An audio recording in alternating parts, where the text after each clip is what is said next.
আসসালামু আলাইকুম প্রিয় দর্শক এবং শ্রোতা। আমি ডাক্তার মোহাম্মদ আসিফুল আমিন। আমি নবজাতক ও শিশুরোগ বিশেষজ্ঞ হিসেবে কাজ করছি। আমি আছি আপনাদের সাথে একটি বিষয় নিয়ে আলাপ করার জন্য।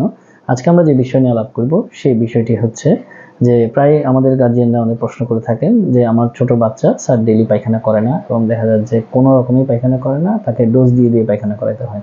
হ্যাঁ দর্শক, আমরা দেখা যায় যে 2 থেকে 3 মাস বয়সের বাচ্চাদের আমরা প্রায় এই সমস্যার কথা মা-বাবার কাছ থেকে শুনি যে তাকে ডোজ দিয়ে পায়খানা করাতে হয়, 2 থেকে 3 দিন পর পর পায়খানা করে অথবা পায়খানা করেই না এবং দেখা যায় প্রচুর পেট মোচড়ায়।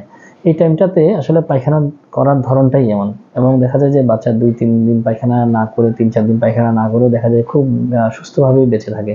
এই টাইমটাতে আমরা খেয়াল করি আসলে বাচ্চা প্রস্রাব ঠিকমতো করছে কিনা, অন্যান্য ভাইটালসগুলো ভালো আছে কিনা, বাচ্চা ব্রেস্ট ফিডটা ঠিকমতো করে করতে পারছে কিনা, তার স্বাভাবিক যে কাজ সেই কাজটা স্বাভাবিকভাবে করতে পারছে কিনা।